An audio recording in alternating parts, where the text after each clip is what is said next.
بسم الله الرحمن الرحيم.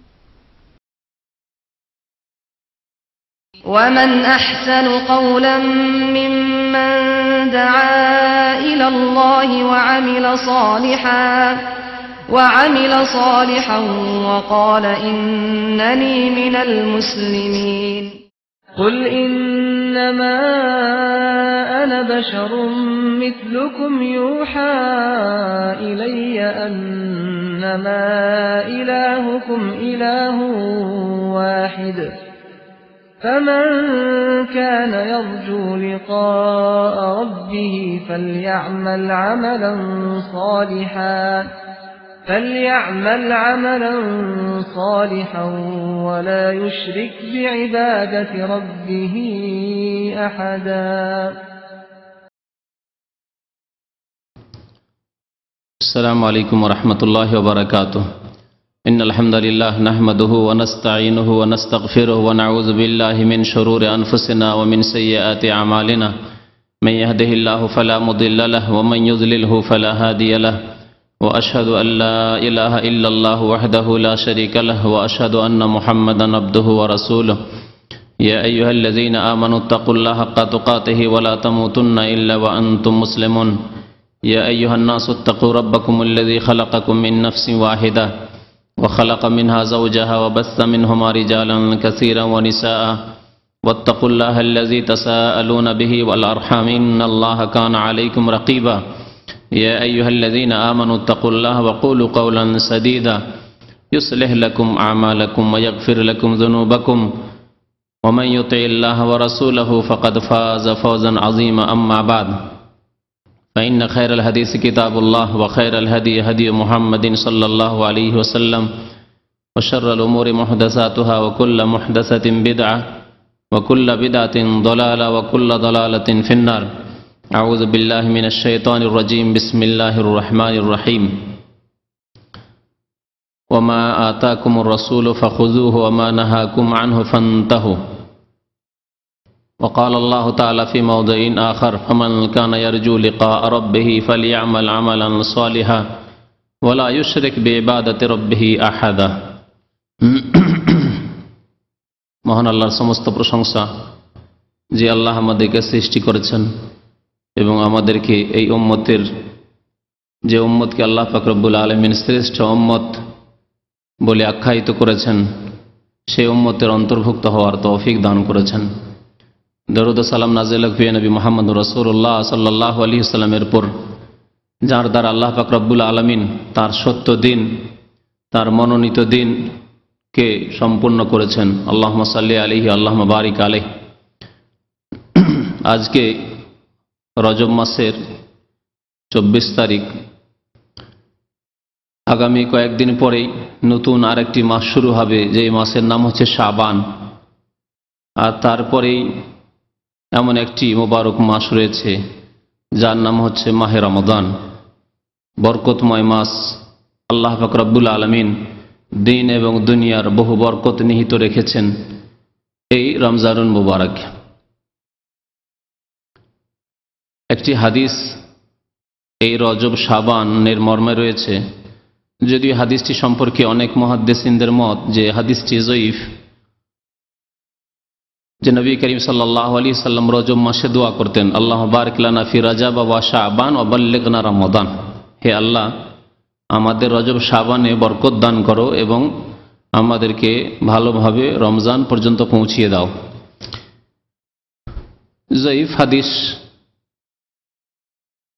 ফজিলতের জন্য আমাদের এমন কোনো প্রয়োজন করে না, তবে নবী করিম সাল্লাল্লাহু আলাইহি সাল্লাম থেকে যদি প্রমাণিত হয় তো ভালো কথা, আলহামদুলিল্লাহ। আর না হলে আমাদের সামনে যেসব সহি হাদিস রয়েছে, নবী সাল্লাল্লাহু আলাইহি সাল্লাম থেকে সহি সূত্রে যেসব কথা প্রমাণিত রয়েছে তাই যথেষ্ট। এমনকি বরকতের মাস হলেও, যেমন রমজানুল মুবারক, রমজানের মাস, সে মাসেও যা আমরা করব, যা আমরা বলবো, যেসব ইবাদত বন্দেগী আমরা আল্লাহর জন্য করব, তার প্রমাণ হইতে হবে। ইবাদত বন্দেগীর আসল হচ্ছে যে তার প্রমাণ হইতে হবে। যদি প্রমাণ থাকে তাহলে সেটি ইবাদত। আল্লাহ পাক যদি বলে থাকেন সেই রকম ইবাদত করতে, তার রাসূল সাল্লাল্লাহু আলাইহি ওয়াসাল্লাম যদি বলে থাকেন অথবা করে থাকেন সেই রকমের ইবাদত, তাহলে হচ্ছে ইবাদত, আর না হলে ইবাদত নাই, তার নাম হচ্ছে বিদআত, যা আল্লাহ পাক রব্বুল আলামিন করতে বলেননি। সুতরাং তিনি চাননি এরকম ইবাদত বন্দেগী। আল্লাহ যদি করতে না বলে থাকেন তাহলে তিনি সেই রকম ইবাদত চাননি, আর যা তিনি চাননি তা করলে মুক্তি পাওয়া যাবে না, আল্লাহ রাজি হবেন না। এইরকমই নবী করিম সাল্লাল্লাহু আলাইহি সাল্লাম করতে বলেননি অথবা করেননি। তাহলে বোঝা যায় যে তার প্রতি ওহী নাজিল হয়েছে, তিনিও তার ভালো হওয়া সম্পর্কে জানতে পারেননি। যদি ভালো বলে জানতেন যে এই ইবাদত করা ভালো, তাহলে অবশ্যই তিনি তা করতেন। তার চাইতে বেশি দিনের কাজে আগ্রহী, ইবাদত বন্দেগীর ক্ষেত্রে আগ্রহী, আল্লাহর সন্তুষ্টি হাসলের জন্য আগ্রহী, আর পৃথিবীতে না কি হয়েছে না হবে। সুতরাং এমন কোনো ভালো রাস্তা যদি থেকে থাকে আল্লাহর পক্ষ থেকে, সে সম্পর্কে অবশ্যই নবী করিম সাল্লাল্লাহু আলাইহি সাল্লামকে জানানো হয়েছে, আর অবশ্যই তিনি তা পালন করার চেষ্টা করেছেন। যদি না প্রমাণ থাকে নবী করিম সাল্লাল্লাহু আলাইহি সাল্লাম থেকে, তার মানেই তা ইসলামে নেই। এই রজব এবং শাবান সম্পর্কে বেশ কিছু বিদআত, বেশ কিছু এমন কাজ এক শ্রেণীর মুসলিমরা করে থাকে নেকির আশা নিয়ে, মুক্তির আশা নিয়ে, জান্নাতের আশা নিয়ে, যা কোরআনেও নেই, হাদিসেও নেই, ভিত্তিহীন। কিন্তু সেগুলিকে ভালো মনে করে থাকে, খারাপ মনে করে না, আর একেই বিদআত বলা হয়। বিদআত এইসব কাজ কথাকেই বলা হয় যেগুলি ভালো মনে করে করা হয়, কিন্তু আল্লাহ বলেননি, তার রাসূল বলেননি বা করেননি, এগুলিকে বিদআত বলা হয়। আর বিদআত ছাড়া অন্যান্য যে গুনাহগুলি রয়েছে, সেই গুনাহগুলি যারা করে তারাও মনে করে যে খারাপ কাজ। বিদআতের গুনাহ আর অন্যান্য গুনাহে এই পার্থক্য রয়েছে। চোর চুরি করে, ডাকাত ডাকাতি করে, মিথ্যুক মিথ্যা কথা বলে, খেয়ানতকারী খেয়ানত করে, বেঈমান বেঈমানি করে, কিন্তু তারাও মনে করে যে এগুলি কাজ খারাপ কাজ, অন্যায় কাজ। নিজেকে ধিক্কার দেয়, নিজেকে তিরস্কার করে। পক্ষান্তরে বিদাতি কাজ করে মনে করে যে আমি ধন্য হয়েছি, ভাগ্যবান, যা এত ভালো ভালো আমল করতে পেরেছি। বিদাত করে সেই সব কাজকে ভালো মনে করে যে নেকি পাবো, মনে করে যে আল্লাহ সন্তুষ্টি পাবো, মনে করে যে আখিরাতে কাজে আসবে, দুনিয়ায় কাজে আসবে ইত্যাদি। এই রজব এবং শাবান সম্পর্কে বহু রকমের বিদআত রয়েছে। সেই বিদআতগুলি বিস্তারিত বলার প্রয়োজন নেই, কারণ যেগুলি আমাদের করণীয় সেগুলি সম্পর্কে বিস্তারিত জানতে হবে। যা আমাদের জন্য করণীয় সে সম্পর্কে বিস্তারিত জানতে হবে, আর যা বর্জনীয় সে সম্পর্কে এতটুকু জানা যথেষ্ট যে এগুলি বর্জনীয়, এগুলি ঠিক নয়, এগুলি করা যাবে না, এতটাই যথেষ্ট। কারণ বিস্তারিত যেগুলি নেগেটিভ বস্তু, নেতিবাচক কাজ বা কথা, সেগুলি বিস্তারিত জানার দরকার নেই, কারণ সেগুলি ইসলাম নয়, ইসলাম বিরোধী কাজ। ইসলাম বিরোধী কাজ কথা সম্পর্কে এতটুকুই জানা যথেষ্ট যে এগুলি ইসলাম নয়, এগুলি ইসলাম বিরোধী কাজ। বিস্তারিত জেনে অনেক সময় ক্ষতি হতে পারে। অবৈধ কাজ, অন্যায় কাজ, হারাম কাজ, বিদাতি কাজ বা কথা সম্পর্কে বিস্তারিত জেনে অনেক সময় ক্ষতি হতে পারে। আর তা হচ্ছে যে অনেক সময় শয়তান ধোঁকা দিতে পারে যে কাজগুলিতে সুন্দর লাগছে। মানুষ যখন দিন থেকে অজ্ঞ হয়, কোরআন এবং সুন্নাহ সম্পর্কে জ্ঞান থাকে না, রাসূলুল্লাহ সাল্লাল্লাহু আলাইহি ওয়াসাল্লাম আদর্শ সম্পর্কে জ্ঞান থাকে না, তখন শয়তান, মানুষ শয়তান অথবা জিন শয়তান ধোঁকা দিতে পারে যে কাজ তো ভালো, হাদিসে না থাকলে কি হবে, আল্লাহ রাসূল নাহি করেননি, কিন্তু আমরা তো গুনাহগার, আমরা তো পাপী, সুতরাং এইসব কাজ করলে, মেহনত করলে কেন নেকি পাবো না, যার যেমন মেহনত তার তেমন ফল। এইভাবে মানুষকে পথভ্রষ্ট করতে পারে। এইভাবে বিদাতিরা, যারা অজ্ঞ, যারা দিন সম্পর্কে জ্ঞান রাখে না, তাদের বিদাতি মোল্লারা, জনসাধারণ যারা অজ্ঞ, তাদেরকে গোমরাহ করেছে। আর তারা ভাগ করে দিয়েছে নতুন নতুন কাজগুলিকে দুই ভাগে, অর্থাৎ বিদাতকে দুই ভাগে, বিদাতে হাসানা, বিদাতে সাইয়্যা। বিদাতে হাসানা মানে ভালো বিদাত, বিদাত হলে কি হবে, ভালো। বিদাতে হাসানা মানে এই হয় যে বিদাত হলে কি হবে, নতুন। বিদাত মানে নতুন, নতুন যদিও ধর্মে, কিন্তু হাসানা ভালো। সুতরাং যখন ভালো তো করলাম না হয়। আর বিদাতে সাইয়্যা মানে নতুন, আর সাইয়্যা মানে খারাপ, নতুন কিন্তু খারাপ। সুতরাং যেগুলি নতুন খারাপ সেগুলি করব না। এখন এর মাপকাঠি বা কোথায়, যে কোনটা নতুন ভালো আর কোনটা নতুন খারাপ, কি দিয়ে মাপবেন আপনি? আপনার কাছে দাঁড়িপাল্লা আছে, কি দিয়ে মাপবেন আপনি? ইসলামের দাঁড়িপাল্লা হচ্ছে কোরআন আর হাদিস। আল্লাহ পাক রব্বুল আলামিন কিতাব কোরআনে কারীম আর আল্লাহর নবী সাল্লাল্লাহু আলাইহি সাল্লামের হাদিস সুন্নাত, এ হচ্ছে দাঁড়িপাল্লা। এই দাঁড়িপাল্লাতে মাপতে হবে যে ভালো না মন্দ, ভালো বিদাত না মন্দ। বিদাত যদি মাপতে জানে কোরআন এবং হাদিসের আলোকে, তো কোরআন হাদিস দিয়ে আল্লাহ স্পষ্ট করে দিয়েছেন কুল্লু বিদআতিন দালালাহ, প্রত্যেক বিদাত হচ্ছে ভ্রষ্টতা। বরং তার আগে আরো বলছে কুল্লু মুহদাসাতিন বিদআহ, ধর্মের নামে প্রত্যেক নতুন কাজই হচ্ছে বিদাত। আর কুল্লু বিদআতিন দালালাহ, প্রত্যেক বিদাতই হচ্ছে গুমরাহি। ওয়া কুল্লু দালালাতিন ফিন্নার, আর প্রত্যেক পথভ্রষ্টতার গুমরাহির পরিণাম হচ্ছে জাহান্নামে যাওয়া। তাহলে বোঝা গেল যে আল্লাহ পাকের রাসূল সাল্লাল্লাহু আলাইহি সাল্লাম, যার কাছে সকাল বিকাল কতবার ওহী আসছে, যিনি আসমানি খবর ছাড়া, আসমানি সংবাদ ছাড়া নিজের পক্ষ থেকে কোনো কথাই বলেন না, তিনি বলছেন কুল্লু, সমস্ত নতুন কাজ বিদাত, আর সমস্ত বিদাত হচ্ছে গুমরাহি। তাহলে আবার বিদাতের কিছু ভালো কিছু মন্দ, বিদাতের কিছু ভালো কিছু মন্দ যদি হয়, তাহলে এর অর্থ এই হয় কুল্লু হয় না, বাদও হয়। কতেক বিদাত ভালো আর কতেক বিদাত হচ্ছে খারাপ। দুই ভাগ করলে কতেক হয়ে যাবে, হাফ হাফ হয়ে যাবে। তাহলে নবী করিম সাল্লাল্লাহু আলাইহি সাল্লামের কথা আপনার কাছে গ্রহণযোগ্য না বিদাতীদের কথা, যারা বলছে যে বিদাতে হাসানা, ভালো বিদাতও আছে আর মন্দ বিদাতও আছে। ভালো বিদাতগুলি করেন আর মন্দ বিদাতগুলি করিয়েন না। নবী করিম সাল্লাল্লাহু আলাইহি সাল্লামের সাথে যদি সত্যি মহব্বত থাকে, তো নবীর একটি কথাই যথেষ্ট। নবী করিম সাল্লাল্লাহু আলাইহি সাল্লাম শুধু একটি হাদিসে নেই, তো খুতবা, সুন্নতি খুতবায় নবী সাল্লাল্লাহু আলাইহি সাল্লাম প্রত্যেক খুতবায় বলতেন, ঈদের খুতবায়, জুমার খুতবায়, যে কোনো সাধারণ খুতবায়, বিয়ের খুতবায়, সমস্ত খুতবায় নবী করিম সাল্লাল্লাহু আলাইহি সাল্লাম খুতবাতুল হাজা, যে কোনো প্রয়োজনে খুতবা পড়তেন, খুতবায় বলতেন কুল্লু মুহদাসাতিন বিদআহ কুল্লু বিদআতিন দালালাহ। এছাড়াও নবী করিম সাল্লাল্লাহু আলাইহি ওয়াসাল্লাম একবার বক্তব্য করলেন, আবু দাউদের হাদিস, খাতাবানা রাসূলুল্লাহ সাল্লাল্লাহু আলাইহি ওয়াসাল্লাম খুতবাতান মাউইযাতান বালিগাতান, খুব সুন্দর বক্তব্য করলেন। এত সুন্দর বক্তব্য করলেন যে জারাবাত মিনহাল ওয়ুন, বক্তব্য শুনে মানুষ সব কেঁদে ফেলল, মানুষ সব কেঁদে ফেলল। ওয়াজালাত মিনহুল কুলুব, আর মানুষের অন্তর পানির মতো হয়ে গেল, গলে, অন্তর মানুষের মনে হয় গলে গেল, একবারে কাঁপতে শুরু হলো আল্লাহর ভয়, আখিরাতের ভয়, পরকালের চিন্তায়।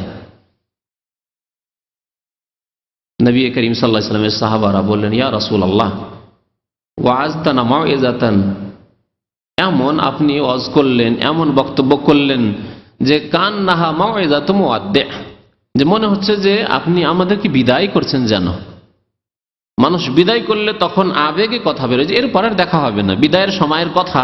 হয়তো রাত দিন আপনি ছেলে মেয়েদের সাথে থাকছেন, ওই কথাগুলি অনেক সময় বলেছেন না, ওদের অন্তরে এই রকমের তার প্রভাব হয়েছে, তাসির হয়েছে না, আপনি ওই রকম আবেগের সাথে বলতে পেরেছেন, অথচ এর চাইতে দামি দামি কথা হয়তো বলেছেন, ছেলেরা শুনেছে, স্ত্রীরা শুনেছে, ভুলে গেছে, আর আপনিও বলেছেন, ভুলে গেছেন। কিন্তু বিদায়ের সময় যে কথাগুলি আপনি বলছেন সে আপনিও মনে রেখেছেন, আর তাদেরকে, যাদেরকে আপনি সম্বোধন করে বলেছেন আপনজনদেরকে, তারাও মনে রেখেছে যে ওহ, বিদায়ের কথাগুলি ছিল, আসলেই কথা ছিল। আল্লাহু আকবার।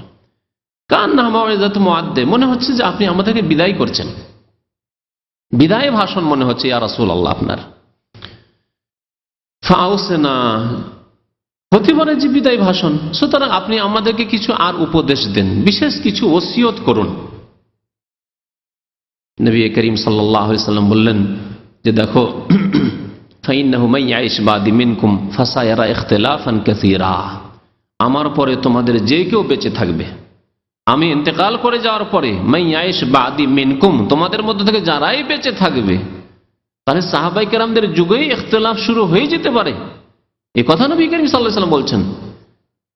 তোমরা যদি বেঁচে থাকো, দীর্ঘ আয়ু পাও, বয়স পাও, ফাসায়ারা ইখতিলাফান কাসীরা, বহু ইখতিলাফ দেখবে, মতানৈক্য দেখবে, মতদ্বন্দ্ব দেখবে। জি, বহু মত দেখতে পাবে। দেখতে পাবে খারেজিরা বেরিয়ে আসলো, দেখতে পাবে রাফেজি শিয়ারা বেরিয়ে আসলো, দেখতে পাবে কত বাতিলপন্থী বেরিয়ে নতুন নতুন, কেউ কাদরিয়া তকদিরকে অস্বীকার করবে বেরিয়ে আসবে, কেউ আল্লাহর গুণকে অস্বীকার করবে, কেউ আল্লাহর গুণের বিকৃতি ঘটাবে, কত রকম দেখতে পাবে। ফাসায়ারা ইখতিলাফান কাসীরা, বহু ইখতিলাফ দেখবে, ব্যক্তি স্বার্থের জন্য ইখতিলাফ দেখবে, ধর্মীয় ইখতিলাফ ছাড়া। তখন কি করতে হবে? নবী করিম সাল্লাল্লাহু আলাইহি ওয়াসাল্লাম ইরশাদ করছেন, ফাআলাইকুম বিসুন্নতি ওয়া সুন্নাতিল খুলাফায়ে রাশিদিন আল মাহদিয়িন মিন বা'দি। সুতরাং আমার সুন্নতকে সেই সময় তোমরা আঁকড়ে ধরবে, আর আমার খোলাফায়ে রাশিদিনের সুন্নতকে, আদর্শকে মজবুত করে ধারণ করবে। আদু আলাইহি বিন নাওয়াজিস, বড় মজবুত করে তোমরা ধারণ করবে, ছেড়ে দেবে না। নবীর সুন্নতকে আর খোলাফায়ে রাশিদিন আবু বকর, ওমর, ওসমান, আলী, এই চার খোলাফা রিজওয়ানুল্লাহ তাআলা আলাইহিম আজমাইন, তাদের সুন্নতকে তোমরা মজবুত করে ধারণ করবে, তাহলে পথভ্রষ্ট হবে না। ওয়া ইয়াকুম ওয়া মুহদাসাতিল উমুর, এবং সাবধান তোমরা, বেঁচে থাকবে তোমরা, দূরে থাকবে তোমরা, ইয়াকুম সতর্ক সাবধান, ওয়া মুহদাসাতিল উমুর নতুন নতুন কাজ থেকে, ধর্মের নামে নতুন নতুন কাজ থেকে। মুহদাসাতিল উমুর, ওখানে বলা হয়েছে কুল্লু মুহদাসাতিন বিদআহ, প্রত্যেক নতুন কাজ ধর্মের নামে হলে বিদআত। এখানে মুহদাসাতুল উমুর নতুন নতুন কাজ থেকে তোমরা সাবধান, বেঁচে থাকবে।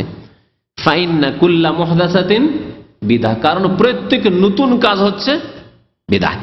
দেখলেন এখানে কুল্লা মুহদাসাতিন বিদআহ, কুল সমস্তকে বলা হয়েছে। তাহলে বোঝা গেল যে বিদআতের কোনো ভাগ নেই। যা কোরআন এবং হাদিসে আছে করণীয় বলে তা করণীয় সুন্নত, আর যা কোরআন এবং হাদিসে নেই তার নাম বিদআত। বিদআতের ভাগ নেই।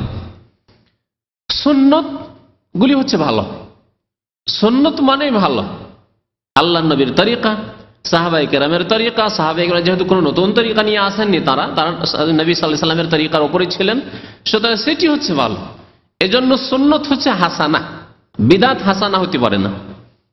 বিদআতকে হাসানা বলা ওই রকমই, আচ্ছা যদি দুধকে বলেন ভালো, দুধ তো ভালো, ঠিক না? দুধকে বলেন ভালো, ভালো। সুন্নত হচ্ছে দুধ, খাঁটি দুধ, সুন্নত মানেই ভালো। পক্ষান্তরে পেশাব পায়খানা, যদি বলে যে পেশাব পায়খানা দুই রকমের, ভালো আছে আর মন্দও আছে। পেশাব পায়খানা দুই রকমের, যদি আল্লাহর ওলির পায়খানা হয়, পীর সাহেবের পায়খানা হয়, আর হযরত মাওলানা যদি পায়খানা হয়, তাহলে মোবারক, হ্যাঁ, তাহলে হাসানা ভালো। আর যদি বেনামাজির পায়খানা হয়, আধা নামাজির পায়খানা হয়, যদি গুনাহগারের পায়খানা হয়, ফাসেকের পায়খানা হয়, তাহলে সেটা খারাপ। মেনে নেবেন যে হুজুরজির পায়খানা, পীর কিবলার পায়খানা, আর শ্বশুর কিবলার পায়খানা, কিবলার তো অভাব নেই মাশাআল্লাহ, হ্যাঁ, মায়ের পায়খানা, বাবার পায়খানা, সেজন্য ভালো? কখনো ভালো না। পায়খানা নাপাক, পেশাব নাপাক, নাপাক। ওই রকম বিদআত মানে ধর্মের নামে নতুন কাজ, নতুন কাজ, সুতরাং মারদুতা, প্রত্যাখ্যাত।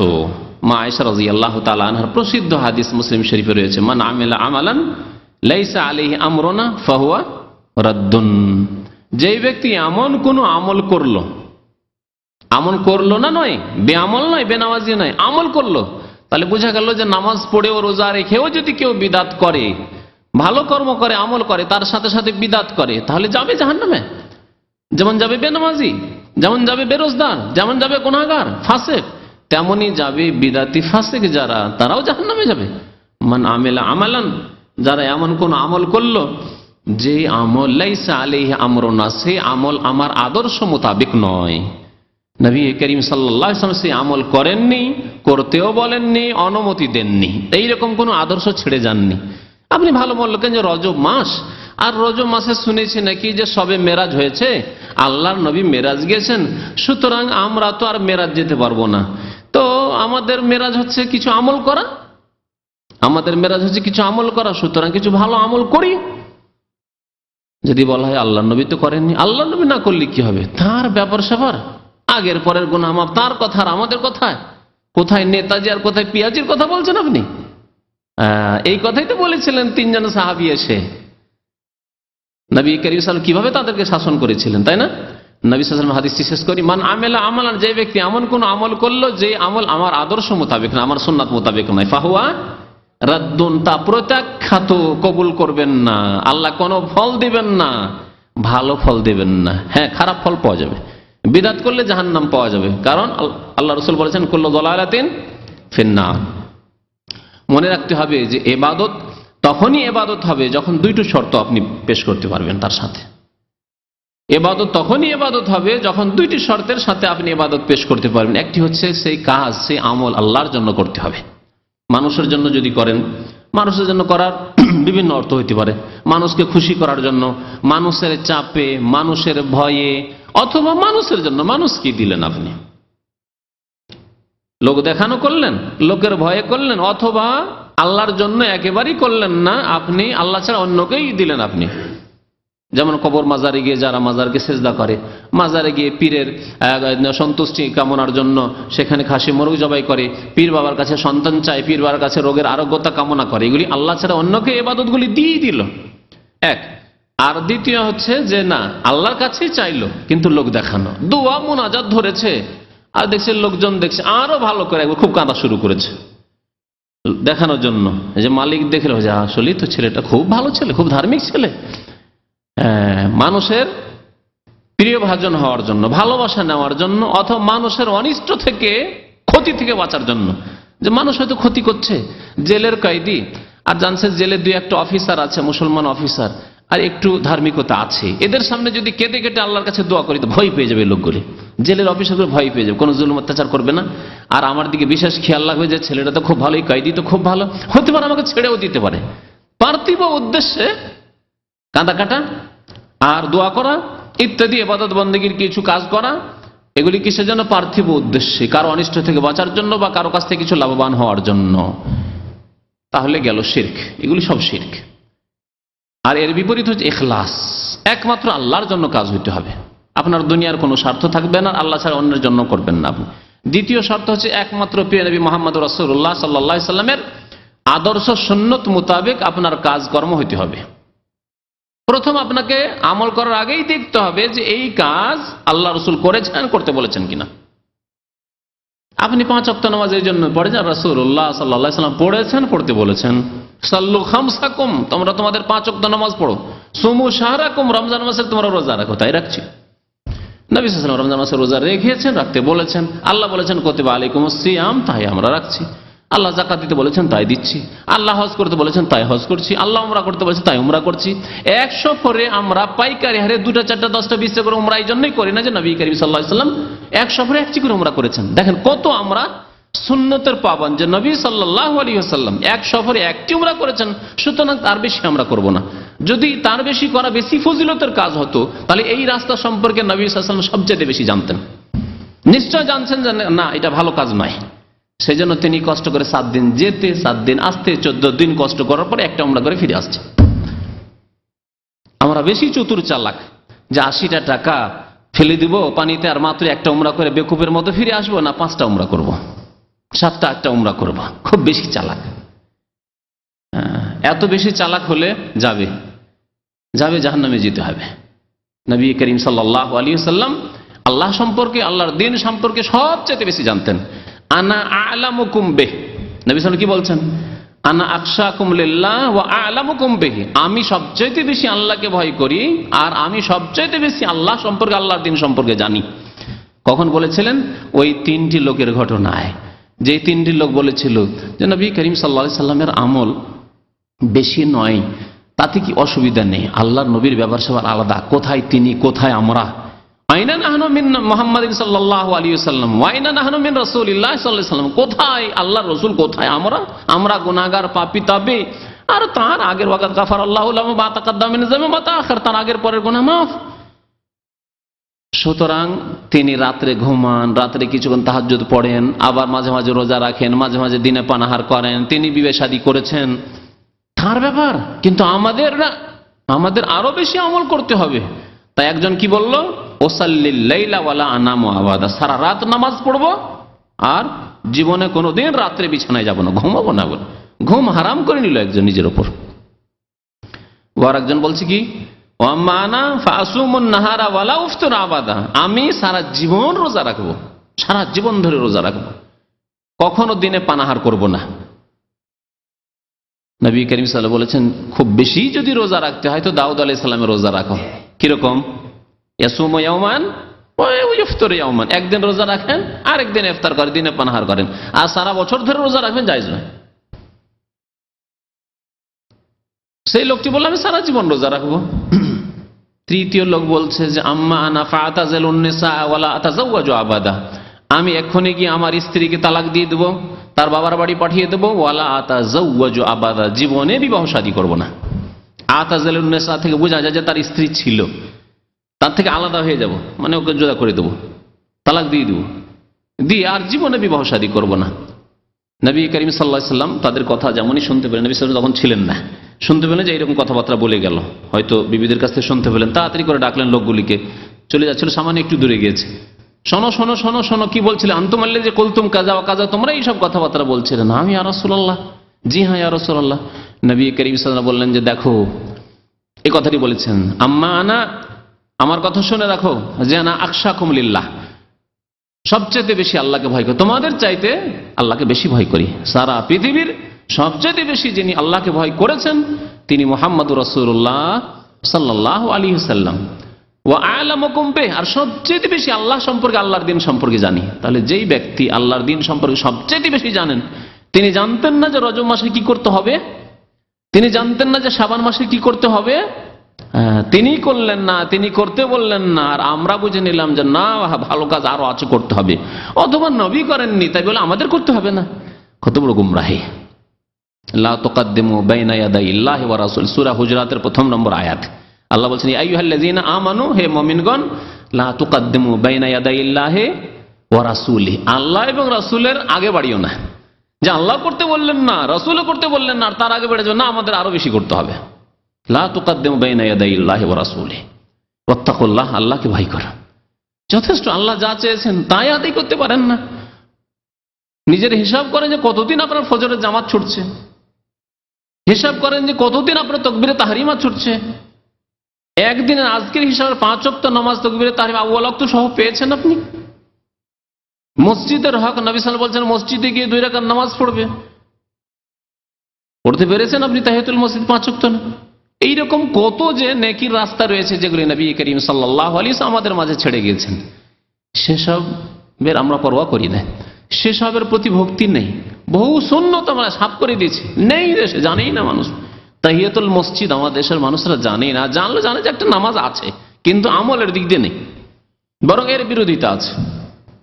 বসতে হবে 1-2 মিনিট, তারপর উঠে নামাজ পড়া শুরু করবে, বিশেষ করে জুমার দিনে। আর নতুন নতুন বিদাতের রাস্তা খুলে রেখেছে। এই রজব মাস আর শাবান মাস, এসব সম্পর্কে বিশেষ করে আমাদের দেশের কিছু বিদাতি কিতাব মানুষকে খুব গোমরাহ করেছে, মানুষকে খুব গোমরাহ করেছে। ইব্রাহিম আলাইহিস সালাম বড় আফসোসের সাথে বলেছিলেন, কোরআনে কারীমে আল্লাহ তার দোয়ার কথা বলেছেন যে ইরাক দেশে, ইব্রাহিম আলাইহিস সালামের দেশে, তার বাবার দেশে, আজরের দেশে এই মূর্তি পূজা এমন ভাবে মানুষকে বিভ্রান্ত করে রেখেছিল, গোমরাহ করে রেখেছিল। রব্বে ইন্নাহুন্না আদলাল্না কাসীরাম মিনান নাস, হে আল্লাহ, এই মূর্তিতে, এই প্রতিমা পূজাতে, এই পুতুল পূজাতে বহু মানুষকে পথভ্রষ্ট করে রেখেছে। এমন হয়ে ডুবে আছে মূর্তি পূজার, পুতুল পূজায়, যে এদেরকে এখান থেকে উদ্ধার করা অসম্ভব হয়ে পড়েছে। রব্বে ইন্নাহুন্না আদলাল্না কাসীরাম মিনান নাস, বহু মানুষকে গোমরাহ করেছে। ভারতের সমাজে, হিন্দু সমাজে ইসলামের দাওয়াত দেওয়া সবচেয়ে বড় বাধা হচ্ছে মূর্তি পূজা।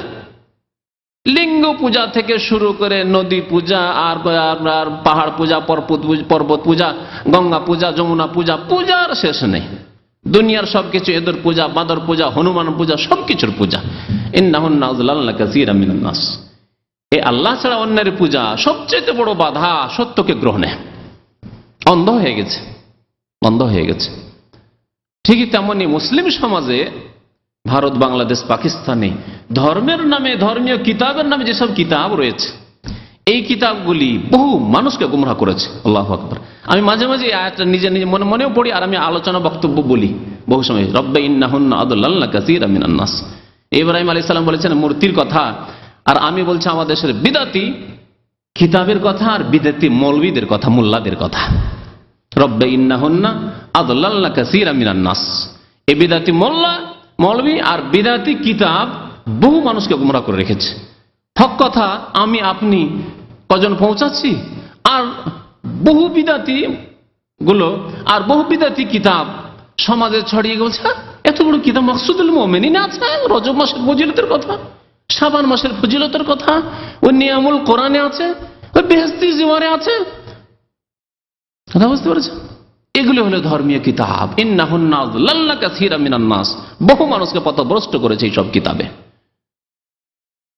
যেসব কিতাবে আল্লাহর কথা, রসুলের কথা বাদ দিয়ে দুনিয়ার বহু কথাই রয়েছে, দুনিয়ার বহু কথা রয়েছে, বিদআত দিয়ে ভর্তি রয়েছে। রব্বে ইন্নাহুন্না আদলাল্না কাসীরা মিনান নাস। ইব্রাহিম আলাইহিস সালাম ফামান তাবিআনি ফাইন্নাহু মিন্নি। সুতরাং হে আল্লাহ, যে আমার অনুসরণ করবে সে আমার দলভুক্ত, আমার উম্মতের। ইব্রাহিম আলাইহিস সালামের উম্মতের কে? তাহলে ইব্রাহিম আলাইহিস সালাম যে অনুসরণ করবে। ওমান আসানি, হে আল্লাহ আমার যে নাফরমানি করবে, ফাইন্নাকা গাফুরুর রহিম, আল্লাহ তোমার মর্জি। এখন তুমি তাকে মাফ করবে, রহম করবে, তাকে হিদায়াত করবে, হিদায়াতের মালিক আল্লাহ তুমি। তো যারা কোরআন সুন্নাহর দিকে ফিরে আসে, প্রিয় নবী মুহাম্মদুর রাসূলুল্লাহ সাল্লাল্লাহু আলাইহি সাল্লামের হাদিসের দিকে ফিরে আসবে, বাস এই পয়েন্টের উপরে চলে আসেন। বলছি না যে আমার মতো আলেমের কথা শোনেন আপনি, বলছি যে ফামান তাবিআনি, নবীর কাছে এসে বলেন। নবী করিম সাল্লাল্লাহু আলাইহি সাল্লাম আপনাকে বলছেন ফামান তাবিআনি, মুহাম্মদ সাল্লাল্লাহু আলাইহি সাল্লাম বলছেন উম্মতকে, আমাকে আপনাকে, আমার অনুসরণ যে করবে, আল্লাহর নবীর অনুসরণ করুন। আল্লাহর নবীর নাফরমানি কো আমান আসানি করিয়েন না। নবী করিম সাল্লাল্লাহু আলাইহি ওয়াসাল্লাম ইরশাদ করছেন কুল্লু উম্মতি ইয়াদখুলুনাল জান্নাহ ইল্লা মান আবা। আমার উম্মতের প্রত্যেকে জান্নাতে যাবে, তবে যেই ব্যক্তি অস্বীকার করবে, যে ব্যক্তি অস্বীকার করবে। সাহাবার অবাক হয়ে জিজ্ঞাসা করলেন, ইয়া রাসূলুল্লাহ কিলা ওয়ামান আবা, কে আছে যে অস্বীকার করবে, আপনাকে অস্বীকার করবে বা জান্নাতে যেতে অস্বীকার করবে? জান্নাতে যেতে অস্বীকার করবে অথচ মুসলিম, তো অবাক হওয়ারই ব্যাপার। আর প্রিয় নবী সাল্লাল্লাহু আলাইহি সাল্লামকে মানতে অস্বীকার করবে, এটাও একটা আশ্চর্যের ব্যাপার। কেমন কথা হইল যে মুহাম্মদ সাল্লাল্লাহু আলাইহি সাল্লামকে মানতে অস্বীকার করবে, তার অনুসরণ করতে অস্বীকার করবে, তার আনুগত্য করতে অস্বীকার করবে? জি, নবী করিম সাল্লাল্লাহু আলাইহি ওয়াসাল্লাম বললেন মান আতানি দাখালাল জান্নাহ, যে ব্যক্তি আমার আনুগত্য করলো, মুহাম্মদ সাল্লাল্লাহু আলাইহি সাল্লামের আনুগত্য করলো, দাখালাল জান্নাহ, সে জান্নাতে যাবে। ওমান আসানি, যে ব্যক্তি আমার নাফরমানি করলো, বিরুদ্ধাচরণ করলো, আমার আদর্শ মোতাবেক জীবন যাপন করলো না, আমার আদর্শ মোতাবেক রজব কাটালো না, আমার আদর্শ মোতাবেক শাবান কাটালো না, আমার আদর্শকে বাস্তবায়িত করলো না, ফাকাদ আবা, সে অস্বীকার করলো জান্নাতে যেতে, সে অস্বীকার করে আল্লাহর নবীকে মানতে। ফামান তাবিআনি ফাইন্নাহু মিন্নি, যে ব্যক্তি নবী করিম সাল্লাল্লাহু আলাইহি সাল্লামের অনুসরণ করবে, সেই নবীর অন্তর্ভুক্ত হবে, নবীর উম্মতের অন্তর্ভুক্ত হবে, নবীর উম্মতে নবীর শাফাত পাবে, নবীর হাউজে কাউসার পাবে, নবীর উম্মতে শামিল হতে পারবে। ওমান আসানি ফাইন্নাকা গফুরুর রহিম। এই রজব মাস, রজব মাসে নবী করিম সাল্লাল্লাহু আলাইহি ওয়াসাল্লাম এমন কোন আমল যা অন্য কোন মাসে করেননি আর রজবে করেছেন, এমন কোন আমলের খোঁজ পাওয়া যায়নি। কোন হাদিস পাবেন না আপনি, একটি হাদিস পাবেন না যে রজব মাসে স্পেশাল একটি কোন ইবাদত করেছেন যা হয়তো তার আগের মাসে করেননি, মুহররম মাসে করেননি, সফর মাসে করেননি, আর রজব মাসে করেছেন। আমার বলার উদ্দেশ্য এই যে প্রত্যেক মাসে নবী করিম সাল্লাল্লাহু আলাইহি ওয়াসাল্লাম 13, 14, 15 তারিখ আরবি মাসের চাঁদের মাসে কি করতেন? রোজা রাখতেন। আইয়ামে বীজের রোজা, এই রোজা রজব মাসেও রাখতেন আর অন্য মাসেও রাখতেন। তাহলে রজব মাসের বৈশিষ্ট্য নয়, শাবান মাসের বৈশিষ্ট্য নয়, শাবান মাসের জন্য রাখতেন না, রজবের জন্য রাখতেন না, যে কোনো মাসে রাখতেন। এইভাবে নবী করিম সাল্লাল্লাহু আলাইহি ওয়াসাল্লাম প্রত্যেক সোমবারে ইয়াউমুল ইসনাইন, সোমবারে আর প্রত্যেক বৃহস্পতিবারে রোজা রাখতেন। এই সোমবার বৃহস্পতিবার যেমন রজব মাসের সোমবার বৃহস্পতিবার রোজা রাখতেন, তেমনি শাবান মাসের সোমবার বৃহস্পতিবার রোজা রাখতেন, তেমনি মুহররম, সফর, রবিউল আউয়াল অন্যান্য মাসের সোমবার বৃহস্পতিবারেও রোজা রাখতেন। সুতরাং এইভাবে যদি আমল করতে হয় যে আপনি রোজা রাখবেন, ভালো কথা, 13, 14, 15 তারিখ রোজা রাখেন আপনি, অন্য মাসে যেমন রোজা রাখেন এই মাসে রাখেন, অন্য কোনো মাসে রাখবেন না। আর শুধু শুধু রজব মাসে রাখবেন, শুধু শাবানে রাখবেন না, বলবেন না আপনার জন্য না। কি জন্য? শাবানের স্পেশাল কোনো ফজিলত আছে যে শুধু এই মাসেই রাখবেন? না, এরকম করবেন না। প্রত্যেক মাসে রাখার চেষ্টা করেন যদি নবী করিম সাল্লাল্লাহু আলাইহি সাল্লামের সুন্নতের আপনি অনুসরণ করতে চান। এই রজব মাস সম্পর্কে আমাদের দেশের অনেকের ধারণা যে এই মাসে মেরাজ হয়েছে, এই মাসে মেরাজ হয়েছে 27শে রজব। বিশেষ করে প্রথম কথা, মেরাজ কখন হয়েছে এই সম্পর্কে সাহাবায়ে কেরামদের যুগ থেকে ইখতিলাফ চলে আসছে। যদি এটি শরীয়তের ব্যাপার হতো যে মেরাজ 27শে রজবে হয়েছে আর সেই দিনটি মনে রাখতে হবে, মুখস্থ রাখতে হবে, তাহলে সাহাবায়ে কেরামরা যেমন ঈদুল ফিতর, ঈদুল আজহাকে মুখস্থ রেখেছেন, রমজান মাসের হেফাজত করে আমাদের পর্যন্ত পৌঁছেছেন, তেমনি এই রাতের সম্পর্কেও তারা একমত হয়ে আমাদের কাছে পৌঁছাতেন। ঈদুল ফিতর কখন হয়? প্রথম সওয়ালে, তাই না? ঈদুল আজহা কখন হয়? 10ই জিলহজ। এই সম্পর্কে কোনো ইখতিলাফ আছে কি? মতানৈক্য নেই। জিলহজ মাসে এত তারিখে ঈদুল আজহা হয় আর শাওয়াল মাসের এই তারিখে ঈদুল ফিতর হয়। এইরকমই যদি এটি ইবাদতের রাত হইতো বা দিন হইতো, মেরাজের রাত, তাহলে সাহাবায়ে কেরাম কখনো এটাকে ভুলে যেতেন না, মনে রাখতেন। তারা আমাদের পর্যন্ত নকল করতেন, উম্মত পর্যন্ত পৌঁছাতেন। সিরাতুন নবীর কিতাব যদি রাহিকুল মখতুম পড়েন, দেখবেন তাতে 5টিরও বেশি মত আছে এই শবে মেরাজ নিয়ে। মেরাজ কখন হয়েছে এই নিয়ে বহু মত রয়েছে, তখন থেকে ইখতিলাফ চলে আসছে। যারা সিরাত রচনা করেছেন, নবীর জীবনে লিখেছেন, তাদের এই নিয়ে ইখতিলাফ চলে আসছে। তাহলে বোঝা গেল যে প্রথম কথা সাব্যস্ত নয় যে এই রজব মাসে হয়েছে। কোন মাসে হয়েছে আল্লাহ পাক জানে। কেউ বলেছে রমজানে, কেউ বলেছে অন্য মাসে, কেউ বলছে অন্য মাসে, নানা মত। আর যদি মেনেই নেওয়া হয় যে রজব মাসে হয়েছে আর 27শে রজবেই হয়েছে, তাহলে এখন প্রশ্ন, তাহলে আমাদের করণীয় কি? 27শে রজবে মেরাজই হইল ধরে নিলাম, রজব মাসেই মেরাজ হইল ধরে নিলাম, তাহলে আমরা করব কি? এর জবাব কে দেবে? আমরা নিজেরা দেব না আল্লাহর নবীর কাছ থেকে নেবেন? আল্লাহর কাছ থেকে নেবেন। আল্লাহ পাক রব্বুল আলামিনের কাছ থেকে জবাব নেন, ওমা আতাকুমুর রাসূলু ফাখুযুহু। রাসূল যা তোমাদেরকে দিয়েছেন তা নিয়ে নাও, গ্রহণ করো। নবী যদি দিয়ে থাকেন যে নবী সাল্লাল্লাহু আলাইহি ওয়াসাল্লামের মেরাজ হয়েছে, মেরাজ হয়েছে, এতে কোনো সন্দেহ নেই, কিন্তু কখন হয়েছে তাও জানলাম না, মেনেই নিলাম যে হ্যাঁ 27শে রজবে হয়েছে। তারপরে করব কি? তাহলে আল্লাহ বলছেন ওমা আতাকুমুর রাসূল, কিছু দিয়ে যান। রাসূল যদি কিছু দিয়ে থাকেন স্পেশাল, যে মেরাজের রাতে প্রত্যেক বছরে নবী সাল্লাল্লাহু আলাইহি ওয়াসাল্লাম মেরাজ থেকে ফেরার পরে প্রত্যেক বছরে একবার করে মেরাজের রাত ফিরে এসেছে, নবী সাল্লাল্লাহু আলাইহি ওয়াসাল্লাম যা দিয়েছেন এই মর্মে ফাখুযুহু, তা নেও, তোমরা আমল করো। ওমা নাহাকুম আনহু, আর যেসব কাজ কথা থেকে নিষেধ করেছেন ফান্তাহু, বিরত থাকো।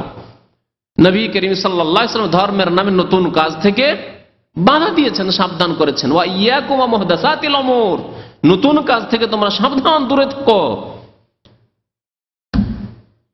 আর রাসূলুল্লাহ সাল্লাল্লাহু আলাইহি ওয়াসাল্লাম তার আমল দ্বারা, তার কথার দ্বারা মেরাজের রাতে কিছু ইবাদত বন্দেগী নফল করতে হবে তা দেননি, দিনে রোজা রাখতে হবে তা দেননি, রাত্রে নফল পড়তে হবে তা দেননি। সুতরাং ফাহুয়া রাদ্দুন, কেউ যদি এইসব কাজ করে তাহলে তা হচ্ছে প্রত্যাখ্যাত, মারদুদ,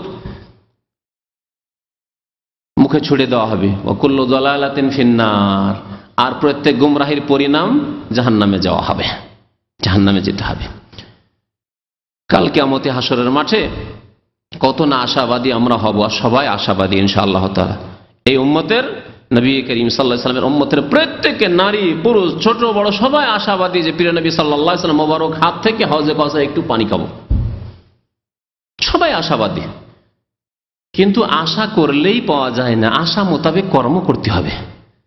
আশা যদি করেন যে খুব ভালো বাড়িতে বাস করব, আশা যদি করেন যে ভালো একটা পরিবারে বিয়ে শাদী করব, আশা যদি করেন যে আমি দুনিয়াতেও সুখী হব আখেরাতেও সুখী হব, তো কিছু কাজকর্ম করতে হবে। জাহেল মূর্খ, নামাজ পড়তে জানেন না, আর বলছেন অমুকের বাড়ি অমুক পরিবারে, ইসলামিক পরিবারে আমি বিয়ে করব, আর বিয়ে করার জন্য বড় আশা নিয়ে বসে আছেন, আর গিয়েছেন পাত্রী দেখতে, আর যার পরে নামাজ পড়তে সেই দিন তো নামাজ পড়বেন, নামাজ পড়তে পারে এদিকে তাকাইছেন, আবার ওইদিকে তাকাইছেন, হ্যাঁ নামাজই পড়তে জানেন না, ভালো পরিবারে বিয়ে করব আমি। বলেন তাহলে আপনি চিন্তা করেন যে আপনি শুধু কামনা করলেই হবে, বাসনা করলেই হবে? না, হবে না। একজন আরব কবি বলেছেন, তারজুন নাজাত ওয়া লাম তাসলুক মাসালিকাহা, মুক্তির তো আশা করো কিন্তু মুক্তির রাস্তায় তো চলো না। তারজুন নাজাত ওয়া লাম তাসলুক মাসালিকাহা ইন্নাস সাফিনাতা লা তাজরি আলাল ইয়াবাসি, জানো যে পানি জাহাজ কোনোদিন শুখা জায়গায় চলবে না, পানি জাহাজ চালাতে হলে পানি লাগবে, নদী লাগবে, সমুদ্র লাগবে, পানি লাগবে, তাহলে পানির ওপর জাহাজ চলবে, পানি জাহাজ চলবে। আর স্থলে কোনোদিন পানি জাহাজ চলবে না। তুমি যদি আশা করো, বড় বড় আশা করো, তাহলে সেই মোতাবেক কর্ম করতে হবে। মুক্তির আশা করলে, হাউজে কাউসারের আশা করলে, শাফাতের আশা করলে নবী করিম সাল্লাল্লাহু আলাইহি সাল্লামের সুন্নতের ভক্ত হইতে হবে, সুন্নতের ভক্ত হইতে হবে। যে নবী কি করেছেন তা তলাশ করব, তন্ন তন্ন করে তলাশ করে, ছোট কাজ নবী করেছেন করব। বড় মনে হচ্ছে, লোকেরা খুব বড় মনে করে কাজ করছে, কিন্তু নবী করেননি, করব না, বিরোধিতা করব। সারা পৃথিবী একদিকে হয়ে যায়, আমি একাই বিরোধিতা করব, কারণ আমার প্রিয় নবী মুহাম্মদুর রাসূলুল্লাহ সাল্লাল্লাহু আলাইহি ওয়াসাল্লাম এই কাজ করেননি, এই কথা করেননি। হাউজে কাউসারের পানি খাওয়ার জন্য যখন উম্মতের লোকেরা আসবে, বেনামাজি তো আগে চিহ্নিত হয়ে যাবে। বেনামাজির যেহেতু দেখলে বোঝা যাবে যে ওযুর অঙ্গতে কোনো চমক নেই, কারণ বেনামাজি, নামাজি পড়েনি তো আবার উযু কিসের। সুতরাং তাদেরকে প্রথমে চিহ্নিত করে দেওয়া হবে, এরা তো হাউজে কাউসার পাবেই না। কিন্তু আর এক দল হবে যাদের ওযুর অঙ্গগুলি খুব চমকিবে। গুররাম মুহাজ্জালিনা মিন আসারিল ওযু, ওযু করেছে, তারা নামাজি, তারা কিন্তু ছিল বিদাতি, ছিল বিদাতি। সবে মেরাজ পালন করেছে, সবে বারাত পালন করেছে, ঈদে মিলাদুন নবী করেছে, জি, রাগায়েবের নামাজ পড়েছে, হাজারি নামাজ পড়েছে, আর এরকম বহু বিদাত করেছে, বহু বিদাত করেছে। নাওয়াইতুল উযু, নাওয়াইতুস সালাহ, নাওয়াইতু আন উসাল্লিয়া আনা ইমামুল লিমান হাজারা ইক্তাদাইতু বিহাজাল ইমাম, আর এইরকম জায় নামাজের দোয়া, আর সম্মিলিত মোনাজাত, বহু বিদাত এরকম করেছে। বিদাতের অভাব নেই, বহু বিদাত করেছে। এইসব বিদাত নিয়ে আর নামাজ নিয়ে গিয়েছে, নামাজ নিয়ে গেছে, কিন্তু নামাইতো ওয়ালা নামাজ, অন্তরের নিয়ত নয়, মুখের নিয়ত ওয়ালা নামাজ নিয়ে গিয়েছে। কথা বুঝতে পেরেছেন? আল্লাহর নবী বলেছেন সূরা ফাতিহা ছাড়া নামাজ হয় না, বলছেন না সূরা ফাতিহা পড়বো না, আমি তো বলেই দিলাম ইক্তাদাইতু বিহাজাল ইমাম, এই ইমামের ইক্তেদা করেই ফেলেছি। আরে বাবা, ইমামের ইক্তেদা করেছেন তো আত্তাহিয়াতু কেন পড়বেন? তাহলে ইমামের ইক্তেদা করেছেন তো আল্লাহুম্মা সাল্লি আলা মুহাম্মদ আল্লাহুম্মা বারিক আলা মুহাম্মাদি কেন পড়বেন আপনি? আর সামি আল্লাহু লিমান রাব্বানা ওয়া লাকাল হামদু আসসালামু আলাইকুম সবই কেন করবেন? সব ভেরে দেন আপনি, ইক্তাদাইতু বিহাজাল মানে সব ভেরেই দিলাম। শুধু সূরা ফাতিহার সাথে দুশমনি, সূরা ফাতিহার সাথে শত্রুতা। আবার এই বিদাতীদের কথা যে ওয়াহাবি মারদুদ না ফাতিহা না দুরুদ, ওয়াহাবিরাই নাকি ফাতিহা পড়ে না, দুরুদ পড়ে না, অথচ এরাই ফাতিহার দুশমন আর দুরুদের দুশমন। এই বিদাতীরা ফাতিহার দুশমন আর বিদাতীরাই হচ্ছে দুরুদের দুশমন। কেমন করে? বিদাতীরা ফাতিহা পড়ে না, বলছে না নাজায়েজ, হারাম, ইমামের পিছনে ফাতিহা পড়বেন, হারাম, হারাম ফতোয়া দিয়ে দিল। নবী বলছেন লা সালাতা লিমান লাম ইয়াকরা বিফাতিহাতিল কিতাব, এরা বলছে না হারাম। নবী বলছেন তোমার নামাজ হবে না সূরা ফাতিহা পড়লে, এ বলছে না হারাম। আর দুরুদের কথা, কোরআন এবং হাদিসের অনুসারী ভাইরা উলামায়ে কেরাম তাদের মত যে দুরুদ না পড়লে নামাজ হয় না। আল্লাহুম্মা সাল্লি আলা মুহাম্মদ, দুরুদ ইব্রাহিমি, আল্লাহুম্মা বারিক আলা মুহাম্মাদ ইন্নাকা হামিদুম মাজিদ, না পড়লে নামাজ হয় না, এটি হচ্ছে রুকুন। তারা বলছে না ওয়াজিব, তাদের আলেমরা বলছে ওয়াজিব। ফাজাইল আমল খুলে দেখেন, বেহেশতি জিওয়ার খুলে দেখেন, মুকসুদুল মুমিন খুলে দেখেন, হানাফি ফিকহার কিতাব খুলে দেখেন, হিদায়া পর্যন্ত খুলে দেখেন, যে দুরুদ পড়া ওয়াজিব। পড়লে ভালো, আর না হলে সহজ সিজদা দিলেই হবে। ওয়াজিব যদি ছুটে যায় তাহলে সহজ সিজদা দিলেই কাজ হয়ে যাবে। তাহলে যে সব কবর মাজার পূজারী ভারত উপমহাদেশে, ভারত, বাংলাদেশ, পাকিস্তানে যারা নিজেদেরকে বলে যে আমরা ফিকহি মাসলায় হানাফি, তারাই তো দুরুদ পড়ে না, তারা তো ফাতিহা পড়াকে হারাম মনে করে ইমামের পিছনে। আর যাদেরকে বলছেন ওয়াহাবি মারদুদ, তারা তো মাশাআল্লাহ, তারা তো মনে করে এক রাকাতে যদি ছুটে যায়, 3 রাকাত 3 রাকাতই সূরা ফাতিহা পড়েন, এক রাকাতে আলহামদুলিল্লাহ সূরা পড়েনি, নামাজই হবে না। নামাজের সবকিছুই সুন্দর করে পড়ে, আল্লাহুম্মা সাল্লি আলা মুহাম্মদ পড়লে না, নামাজই হবে না। শুনে দেখুন ভালো করে।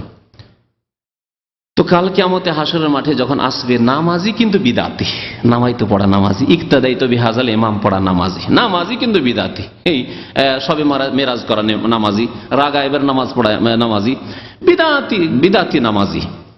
যখন তারা আসবে হাউজে কাউসারের কাছাকাছি, ফেরেশতারা তখন তাদেরকে পিটিয়ে তাড়াবে, মায়ের দিবে ফেরেশতারা, বাধা সৃষ্টি করবে, তাদেরকে যেতে দেবে না। নবী করিম সাল্লাল্লাহু আলাইহি ওয়াসাল্লাম দেখতে পাবেন, বলছেন ইয়ারিফুনি ওয়া আরিফুহুম, আমি তাদেরকে চিনতে পারবো আর তারা আমাকে চিনতে পারবে। আল্লাহু আকবার। বিদাতীরা নবী সাল্লাল্লাহু আলাইহি ওয়াসাল্লামকে দেখে চিনতে পারবে, আর নবী সাল্লাল্লাহু আলাইহি ওয়াসাল্লাম তাদেরকে চিনতে পারবেন তাদের ওযুর অঙ্গগুলি দেখে, যে ওযুর অঙ্গগুলি তো চমকিচ্ছে, তারা নামাজি, বেনামাজি লোক নয়। তাহলে বোঝা গেল বেনামাজিকে নবী সাল্লাল্লাহু আলাইহি ওয়াসাল্লাম চিনবেন না। বেনামাজি ভাইদেরকে জানিয়ে দেবেন আল্লাহর হস্তে যে বেনামাজিকে নবী করিম সাল্লাল্লাহু আলাইহি সাল্লাম চিনতে পারবেন না, নিজের উম্মত বলে চিনবেন না। ফাকাদ কাফারা, জি, তারা কাফেরদের দলভুক্ত হয়ে উঠবে। আর বিদাতি মুসলিমদের দল হয়ে উঠবে, কিন্তু কাল কিয়ামতে গিয়ে জি ফেলিওর হয়ে যাবে, নাকাম হয়ে যাবে। মনের কামনা বাসনা পূরণ হবে না। বড় আশা নিয়ে বড় বড় আমল করেছে, মেহনত করেছে, সারা রাত ধরে জেগে সবে মেরাজ করেছে, আর সবে মেরাজের ভিড় ভাড় করে এত ভিড় ভাড়ে মক্কা মদিনায় গিয়ে ভিড় ভাড় করেছে, উমরায় গিয়েছে, ছুটি পায়নি, তারপরে বেতন কাটিয়ে দিয়েছে, তারপরে চলে গেছে এই সবে মেরাজের সময় মক্কা মদিনায় কাটাবো এইসব বিদাত করতে। কত যে আশা নিয়ে, বুক ভরা আশা নিয়ে করেছে, কিন্তু নবীর তরিকায় যেহেতু করেনি, আমল কোনো কাজে আসবে না। হাউজা কাছের পানি খাওয়ার জন্য যখন দৌড় দিয়ে যাবে, তখন পিটিয়ে তাড়াবে ফেরেশতারা। তখন আল্লাহ নবী বলবেন যে ওসাই হাবি, ওসাই হাবি, আমারই সাথী তো, আমার সাথী, আসতে দাও। নবী করিম সাল্লাল্লাহু আলাইহি ওয়াসাল্লাম ফেরেশতারা বলেন ইন্নাকা লা তাদরি মা আহদাসু বাদাক, হে নবী আপনি জানেন না যে আপনার পরে এরা নতুন নতুন কি কাজ করেছে, আপনি জানেন না, ইন্তেকাল হয়ে গেছে, জানেন না তিনি। লা তাদরি, আপনি জানেন না, মা আহদাসু বাদাক, আপনার পরে এরা নতুন নতুন কাজ। আহদাসু এখানে মুহদাসা থেকে দেখেন, নতুন নতুন কাজ কি করেছে, এটা বিদাতি ছিল এরা সব। এরা সবে মেরাজ করেছে, এরা সবে বারাত করেছে, এরা রাগাই পড়েছে, এরা হাজারি নামাজ পড়েছে, এরা ঈদে মিলাদুন্নবী করেছে, এরা ম্যারেজ ডে করেছে, এরা বার্থডে করেছে, এরা ভ্যালেন্টাইন ডে, ওই ভালোবাসা দিবস করেছে, সব বিদাতি। জি, নামাজ রোজা করে আর ভালোবাসা দিবস পালন করে, নামাজ রোজা করে আর ম্যারেজ ডে, আজকে বিবাহ দিবস, স্বামী স্ত্রী দুজনে খুব খুশি, আজকে আমাদের ম্যারেজ ডে, আজকে কিছু ভালো খেতেই হবে, কথা বুঝতে পেরেছেন? হ্যাঁ, আজকে আমার অমুক ছেলের যে জন্ম দিবস, মৃত্যু দিবস, এই দিবস সেই দিবস। জি, জানেন না যে এরা বিদাতি হয়ে এসেছে। নবী করিম সাল্লাল্লাহু আলাইহি ওয়াসাল্লাম তখন কি বলবেন? আর বলবেন, অনুরোধ করবেন যে যাক আসতে দাও, নামাজ তো পড়েছে, নামাজ তো পড়েছে, আমার উম্মতের লোক, যাক বিদাত করেছে করেছে, তারা মহব্বত নিয়ে তো করেছে, আসতে দাও, এই কথা বলবেন না। বলবেন সোহকান সোহকান, তাড়িয়ে দাও তাড়িয়ে দাও এদেরকে। লেমান বাদ্দালা দিনী, আমার দিনকে যারা বদলিয়ে দিয়েছে, পরিবর্তন করে দিয়েছে। লেমান গাইয়ারা বাদি, অন্য হাদিসে রয়েছে, আমার পরে যারা ধর্মকে পরিবর্তন করে দিয়েছে, ধর্মে ছিল না নামাইতো, নামাইতো ঢুকিয়েছে, ধর্মে ছিল না ইক্তাদাইতো বিহাজাল ইমাম ঢুকিয়েছে, ধর্মে ছিল না ঈদে মিলাদুন্নবী ঢুকিয়েছে, ধর্মে ছিল না ম্যারেজ দিবস ঢুকিয়েছে, ধর্মে ছিল না বার্থডে তা ঢুকিয়েছে, ধর্মে ছিল না সবে মেরাজ তা ঢুকিয়েছে, ধর্মে ছিল না সবে বারাত তা ঢুকিয়েছে। হ্যাঁ, দ্বীনে ইসলামে লাইলাতুল কাদার, সবে কাদার আছে, দ্বীনে ইসলামে লাইলাতুল কাদার আছে। আর তা কখন? রমজান মাসে, রমজান মাসের শেষ 10 দিনের বেজোড় রাতগুলিতে। আল্লাহ ইন্না আনজালনা ফি লাইলাতুল কদর বলেছেন। কোথাও আছে লাইলাতুল বারাআ, হ্যাঁ সবে বারাত, লাইলাতুল বারাআ মানে সবে বারাত আছে। ইন্না আনজালনা ফি লাইলাতুল মেরাজ, লাইলাতুল মেরাজ বলে কোথাও আছে? নেই কোথাও। আল্লাহ বলেছেন কোরআন নাযিল হয়েছে রমজান মাসে, সুতরাং রমজান মাসের একটি রাতের ফজিলত, ওই একটি রাতের সন্ধানের জন্য 5টি রাত মেহনত করে থাকি আমরা। নবী করিম সাল্লাল্লাহু আলাইহি ওয়াসাল্লাম 5টি রাত মেহনত করতে বলেছেন। এছাড়া রজব মাসে এমন কোনো দিন নেই, এমন কোনো রাত নেই যা ফজিলত রাখে। এইরকমই মনে রাখেন, রজব মাসে ওমরার হিড়িক পড়ে যায়, খুব ওমরার ভিড় ভাড়, টিকিট পাওয়া যায় না। আমাদের এক ভাই এসে বলেন যাবেন, উনি তো টিকিটই পাচ্ছেন না, সিট নেই, বিদাতিদের ওমরার ভিড় ভাড় চলছে। আপনারা সুন্নতির একটু ছেড়ে দেন, অন্য সময় যান, কেন বিদাতিদের সহযোগিতা করা হবে। ওরসের মেলায় মুশরিকেরা আর বিদাতিরা ভিড় ভাড় করে, আপনি যদি বলেন যে আমি একটু দেখতে যাবো যে কি তামাশা হচ্ছে, তাহলে বাতিলের সাহায্য সহযোগিতা করেন, কেন যাবেন ওই সব জায়গায় শিরকের আড্ডায়? হিন্দুর মন্দিরে আপনি যাবেন, সংখ্যা বাড়ালে একজন তো বাড়লো আপনি যাওয়ায়। ওই রকমই আপনি মুশরিক কবর পূজারীদের আপনি ওরসে মাজারে গিয়ে আপনি যখন গেলেন একজন, অথচ শিরক বিদাত করার জন্য যাননি, তামাশা দেখার জন্য গেছেন, তো আপনি তো একজনের সংখ্যা বাড়িয়ে দিলেন। লোকজন বলে এত লোক হয়েছিল, আপনার মতো 10-20 জন 50 জন আসলে তো আরো সংখ্যা বাড়বে, বাতিলের সহযোগিতা করা হবে এইভাবে। সুতরাং বিদাতপন্থীদের সহযোগিতা না, ইচ্ছা করে আপনি এই সময় এই সপ্তাহে উমরায় যাবেন না, যাবেন না। কারণ এক ভ্রান্ত ধারণা দিয়ে নিয়ে যাওয়া হচ্ছে যে এই রজব মাসে আর এই শবে বারাতের না শবে মেরাজের সময়, এই মেরাজের দিনগুলিতে বা রাতগুলিতে যদি উমরা করা যায় তো বড় সওয়াব রয়েছে। না, রজব মাসের কোন উমরা নবী করিম সাল্লাল্লাহু আলাইহি ওয়াসাল্লাম করেননি। নবী সাল্লাল্লাহু আলাইহি ওয়াসাল্লাম সম্পর্কে মা আয়েশা রাদিয়াল্লাহু তাআলা কি বলছেন শুনেন। মা আয়েশা বলছেন ওয়ামা আয়তামারা তানি রাসূলুল্লাহ সাল্লাল্লাহু আলাইহি ওয়াসাল্লাম ফি রাজাবা কাত্তু, নবী করিম সাল্লাল্লাহু আলাইহি ওয়াসাল্লাম রজব মাসে কখনো উমরা করেননি। বুখারীর হাদিস, মুসলিম শরীফের হাদিস, বুখারী মুসলিম শরীফের হাদিস, কখনো নবী সাল্লাল্লাহু আলাইহি ওয়াসাল্লাম রজব মাসে উমরা করেননি। আর সারা বিশ্বের বিদাতি মুসলিমদের ভিড় ভাড় মক্কা আর মদিনায়, দেখছেন কোন পথে রয়েছে অধিকাংশ মানুষ, জাহান্নামে যেতে আগ্রহী বিদাতি। নবী সাল্লাল্লাহু আলাইহি ওয়াসাল্লাম সুন্নতের কথা বললে কোনো পরোয়া করে না। নবী সাল্লাল্লাহু আলাইহি ওয়াসাল্লাম 4টি উমরা করেছেন, 4টি উমরাই ছিল জিলকাদ মাসে। একটি উমরা ছিল যে হুদাইবিয়ার সন্ধির সময় রাস্তা থেকে ফিরে আসলেন, ওঁট জবাই করে কুরবানি করে রাস্তা থেকে, যেহেতু মক্কার কাফেরা ঢুকতে দিল না। 6ষ্ঠ হিজরি, 7ম হিজরিতে উমরাতুল কাজা, যে 3 দিন থাকলেন মক্কায় আর উমরা করলেন, তাও ছিল জিলকাদ মাসে। আর তারপরে আপনার মক্কা বিজয়ের পরে হুনাইনের যুদ্ধ আর তাইফের যুদ্ধ, এইসব জেরানার থেকে যে উমরা করেছেন নবী করিম সাল্লাল্লাহু আলাইহি ওয়াসাল্লাম রাতারাতি, ওই আরেকটি উমরা হুনাইনের গনিমতের ধন সম্পদ ভাগ বন্টন করার পরে। আর 4 নম্বরের উমরা করেছেন নবী করিম সাল্লাল্লাহু আলাইহি ওয়াসাল্লাম হজের সাথে, হজে কিরানের সাথে উমরা করেছিলেন বিদায় হজের সময় 10ম হিজরিতে। এই 4টি উমরা 4 বারে নবী করিম সাল্লাল্লাহু আলাইহি ওয়াসাল্লাম করেছেন। সুতরাং এছাড়া এমন কোন আমল নেই। নবী করিম সাল্লাল্লাহু আলাইহি সাল্লামের আমল রজব মাসে কিছু নেই। এইভাবে শাবান মাসের 15 তারিখের দিন আর রাত বিশেষ ফজিলতের মনে করা হয়। এই মর্মে বেশ কিছু হাদিস আছে, সে হাদিসগুলির সবগুলি প্রায় হয় জাল মওযু, খুব সংক্ষেপে শুনে রাখেন, আর না হলে জয়ীফ। জাল মিথ্যা মওযু হাদিস, আর না হলে জয়ীফ হাদিস। একটি হাদিস রয়েছে যে হাদিসটিকে কিছু কিছু মুহাদ্দিসরা হাসান বলেছেন, সহিহ তো বলেননি, হাসান বলেছেন। তারও বিভিন্ন সূত্র রয়েছে, তারও বিভিন্ন সূত্রগুলি জয়ীফ রয়েছে। তার মধ্যে 2-1টি সূত্রকে নিয়ে বলা হয়েছে যে হাদিসটি হাসান হতে পারে। সেই হাদিসে ফজিলত আছে, কিন্তু কথা বলা হয়নি যে ওই রাতে আপনারা বেশি বেশি ইবাদত করুন, কথা বলা হয়নি। হাদিসটি শোনায় আপনাদেরকে। ইবনে মাজাহ হাদিস রয়েছে, মুসনাদ আহমদে রয়েছে, ইন্নাল্লাহা লা ইয়াত্তালিউ ফি লাইলাতিন নিসফি মিন শাবান, আল্লাহ পাক রব্বুল আলামিন শাবানের 15 তারিখে সারা পৃথিবীর দিকে দেখেন। আল্লাহ দেখেন বান্দার দিকে, বান্দাদের দিকে। ফায়াগফিরু লিজামিই খালকিহি, সুতরাং সমস্ত সৃষ্টিকে আল্লাহ মাফ করেন, মানে মুসলিমদেরকে মাফ করেন, মুসলিম জিন মুসলিম মানুষকে আল্লাহ মাফ করেন। ইল্লা লিল মুশরিক আও মুশাহিন, তবে আল্লাহ 2 শ্রেণীর মানুষ এবং 2 শ্রেণীর জিনকে আল্লাহ মাফ করেন না। কারণ জিন এবং ইনসানের জন্য দ্বীন ইসলাম নাযিল হয়েছে, ঠিক না? সুতরাং জিন ইনসানের, সমস্ত মাখলুক মানে জিন ইনসানের কথাই বলতে হবে। 2 শ্রেণীর মানুষকে আল্লাহ মাফ করেন। ফায়াগফিরু লিজামিই খালকিহি, সমস্ত সৃষ্টিকে আল্লাহ মাফ করেন, তবে 2 শ্রেণীর মানুষকে আল্লাহ মাফ করেন না, 2 শ্রেণীর জিনকে আল্লাহ মাফ করেন না। এক হচ্ছে মুশরিক, মুশরিককে আল্লাহ মাফ করেন না। সুতরাং মাজারপন্থী যে ব্যক্তি, যে মনে করে যে ওলিয়া উলিয়ার কাছ থেকে পাওয়া যায়, মাজার থেকে পাওয়া যায়, চাদর চড়ালে পাওয়া যায়, খাসি মুরগ জবাই করলে পাওয়া যায়, তাদেরকে মাফ করেন না। যারা তাবিজ বাঁধে হাতে গলায়, তাদেরকে আল্লাহ মাফ করেন না। মুশরিক যেহেতু শিরক করলো, মুশরিককে আল্লাহ মাফ করেন না। আর কাকে মাফ করেন না? তাহলে মুশরিককে মাফ করেন না। যত কাফের রয়েছে, সে জিন কাফের হোক আর মানুষ কাফের হোক, সমস্ত কাফের মুশরিকের অন্তর্ভুক্ত, কাফেরকে মাফ করেন না। আর মুসলিমদের মধ্য থেকে যারা, যাদের আকীদা আমলে শিরক ঢুকেছে, তারাও এর থেকে বেরিয়ে চলে গেল। তাহলে বাঁচলো কে? একমাত্র মুমিন, তাই না? মুমিন যাদের আকীদা আমলে শিরক নেই, তাদেরকে শুধু আল্লাহ মাফ করবেন। আবার মুমিনদের মধ্যে যাদের আকীদা আমলে শিরক নেই, তাদেরকে মধ্যে থেকেও 1 শ্রেণীর লোককে আল্লাহ মাফ করবেন না। তারা কারা? মুশাহিন, যারা অন্তরে শত্রুতা বিদ্বেষ রাখে। নামাজি, শিরিক করেন না, আকীদায় শিরক নেই, আমলে শিরক নেই, কিন্তু অন্তরে শত্রুতা রাখেন কোন মুসলিম ভাই সম্পর্কে, কোন মানুষ সম্পর্কে বিদ্বেষ রাখেন, হিংসা রাখেন। তাহলে অন্তরে যদি শত্রুতা থাকে, হিংসা থাকে, বিদ্বেষ থাকে, অথচ আপনি নামাজি মানুষ, অথচ শিরিক করেন না, অথচ তাবিজ ব্যবহার করেন না, অথচ কোন রকমের শিরক না, ছোট শিরিক করেন না, বড় শিরিক করেন, আল্লাহ ছাড়া অন্যের কসম করেন না, ইত্যাদি, শিরক থেকেও বেঁচে আছেন আপনি, মাশাআল্লাহ। কিন্তু অন্তরে যেহেতু শত্রুতা রয়েছে, কোন মানুষকে, মুসলিমকে বরদাস্ত করতে পারেন না আপনি, কারো উন্নতিকে বরদাস্ত করতে পারেন না আপনি, কারো সাথে আপনি মিলেমিশে থাকতে পারেন না আপনি, শত্রুতা বিদ্বেষ, কথা বলেন না, দেখলে দূরে সরে যান তাকে, তাহলে আল্লাহ মাফ করবেন না।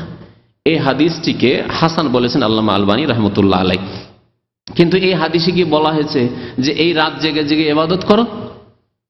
আল্লাহ এই রাতে মাফ করেন মুশরিক আর যারা শত্রুতা রাখে, এই 2 শ্রেণীর মানুষ বাদ দিয়ে বাকি মুমিনদেরকে মাফ করেন। তার মানে এই যে রাত জেগে ইবাদত করেন, নবী সাল্লাল্লাহু আলাইহি ওয়াসাল্লাম এই হাদিস বলেছেন, কিন্তু তিনি রাত জেগে ইবাদত করেননি। নবী সাল্লাল্লাহু আলাইহি ওয়াসাল্লাম এই হাদিস বলেছেন, কিন্তু তিনি রোজা রাখেননি। আর এই মর্মে যে হাদিস আমাদের দেশের মানুষরা পেশ করে থাকে, তাও ইবনে মাজাহতে রয়েছে, তিরমিজিতে রয়েছে, যে নিসফে শাবান আসলে সুমু নাহারাহা ওয়া কুমু লাইলাহা, তোমরা রাত্রে কিয়াম করিও, তাহাজ্জুদ পড়িও। এই সবে 15 শাবানের, তাতেও লাইলাতুল বারাত, শবে বারাত বলা হয়নি, শবে বারাত নামটি তারা দিয়েছে। নিসফে শাবান যদি আসে তাহলে কি করো, তোমরা রাত্রে কিয়াম করিও, তাহাজ্জুদ পড়িও, ও সুমু নাহারাহার, দিনে রোজা রাখিও। এই হাদিসটি সম্পর্কে অধিকাংশ মুহাদ্দিসিনে কেরামরা বলেছেন যে হাদিসটি যঈফ শুধু নয়, মওযু, জাল হাদিস, জাল হাদিস। সুতরাং এসব জাল কথাবার্তার পিছনে না ছুটে আমভাবে নবী করিম সাল্লাল্লাহু আলাইহি ওয়াসাল্লাম যেসব ফজিলতের কথা বলেছেন তার উপর আমল করেন। নবী করিম সাল্লাল্লাহু আলাইহি ওয়াসাল্লাম শাবান সম্পর্কে কি করতেন, কয়েকটি হিদায়াত রয়েছে শাবান সম্পর্কে। শাবান মাস চলে আসলে, শাবান মাস যেহেতু কাছে আসছে, 1 সপ্তাহ কম আছে, 5-6 দিন আর সময় আছে, তারপরে শাবান মাস। শাবান মাস আসলে আপনার চিন্তা করা উচিত যে গত রমজানের কিছু কাজা রোজা আছে, আপনার না থাকলে আপনার স্ত্রী থাকতে পারে, সুতরাং আল্লাহর হস্তে কাজাগুলি তাড়াতাড়ি করে নেন। গত রমজানের কাজা যদি থেকে যায়, এই রমজান চলে আসে, গুনাহগার হবেন আপনি।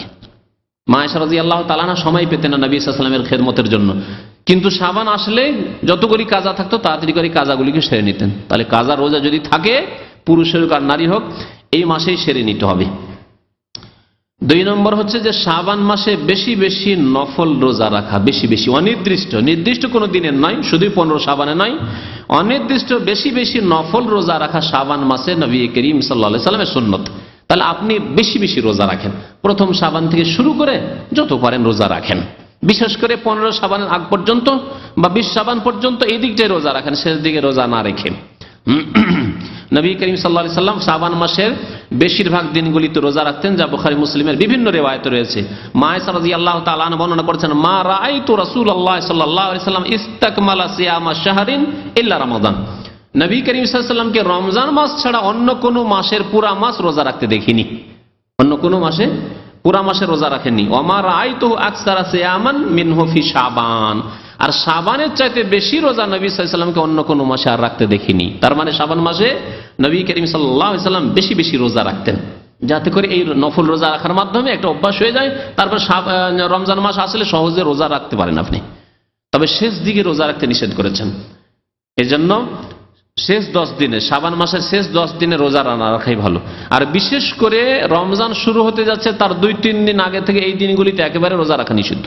এই দিনগুলিতে রোজা রাখবেন না, কারণ নবী করিম সাল্লাল্লাহু আলাইহি ওয়াসাল্লাম এই দিনগুলিতে রোজা রেখে রমজানের সাথে মেলাতে নিষেধ করেছেন, রমজানের সাথে মেলাতে নিষেধ করেছেন। অর্থাৎ 27, 28, 29, 30 এই যে দিনগুলি রয়েছে শাবান মাসের, এই দিনগুলিতে রোজা রাখবেন না। আবু হুরায়রা রাদিয়াল্লাহু তাআলা বর্ণনা করছেন, লা তাকাদ্দামু রমাযান বিয়াউমিন আও ইয়াউমাইন, রমজানের 1 দিন বা 2 দিন পূর্বে থেকে তোমরা রোজা রাখিও না। ইল্লা মান কানা ইয়াসুমু সাওমান ফালিয়াসুমু, তবে কারো যদি অভ্যাস থাকে সোমবার আর বৃহস্পতিবার রোজা রাখার, আর 29 রমজান 30 রমজানে বৃহস্পতিবার পড়ে গেছে, 29-30 রমজানে সোমবার পড়ে গেছে, হ্যাঁ সে রাখবে, কারণ সারা বছর তার এরকম অভ্যাস আছে, এবার রোজা রাখবে। আর যার এরকম অভ্যাস নাই, রমজানের 2-3 দিন আগে থেকে রোজা রাখবে না, যাতে করে প্রস্তুতি নেই মানসিক দিক থেকে, দৈহিক দিক থেকে ফরজ রোজা রাখার জন্য।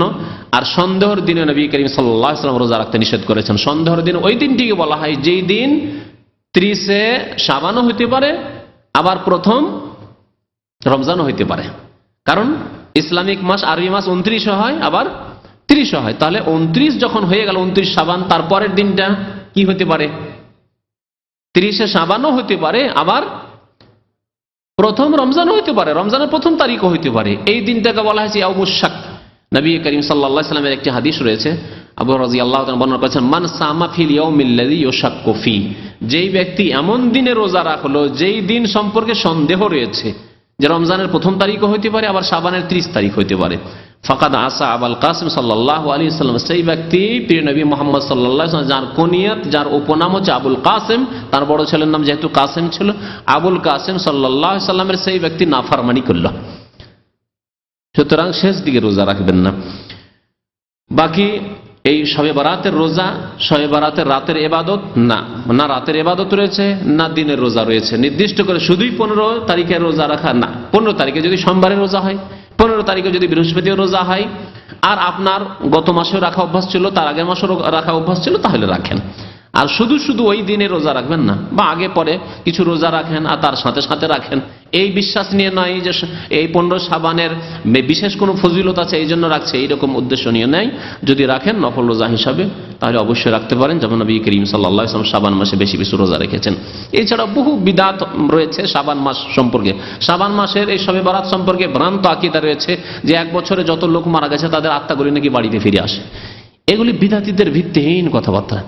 কারো আত্মা ফিরে আসবে না। আল্লাহ বলেছেন মানুষ মরে যাওয়ার পরে কিয়ামত পর্যন্ত ওয়ামিন ওয়ারাইহিম বারযাখুন ইলা ইয়াউমি ইউবআসুন, কিয়ামত পর্যন্ত আর তৈরি হয়ে যায়, কোনো মানুষ ফিরে আসবে না, না নবী, না কোনো আল্লাহর নেক বান্দা, না কোনো আলেম, না কোনো সালেহ, কোনো শহীদ, কেউ ফিরে আসবে না। কারো আত্মা ফিরে আসবে না পৃথিবীতে, না ফিরে এসেছে না ফিরে আসবে। ইলা ইয়াউমি ইউবআসুন, কিয়ামত পর্যন্ত আর বারযাখ আর তৈরি হয়ে যায়। তাহলে বারযাখী জীবনে তারা আছেন। বারযাখী জীবনে আল্লাহর নিয়ামত, আল্লাহর নেক বান্দা যদি হন, আম্বিয়া রাসূল সিদ্দিক শুহাদা সালেহিন যদি আল্লাহর নেক বান্দা জান্নাতি হন, তাহলে আল্লাহর বহু নিয়ামত পাচ্ছেন তারা। কিন্তু তারা কোনোদিন বা তাদের আত্মা কোনোদিন পৃথিবীতে ফিরে আসবে না। আর এই জন্য হাল্লা রুটি তৈরি করা, আর বিধবাদের সেজে সুজে বসা, যে আমার স্বামী আজকে আসবে, দেখে যাবে, দর্শন করে যাবে, সব হিন্দুদের থেকে এসছে।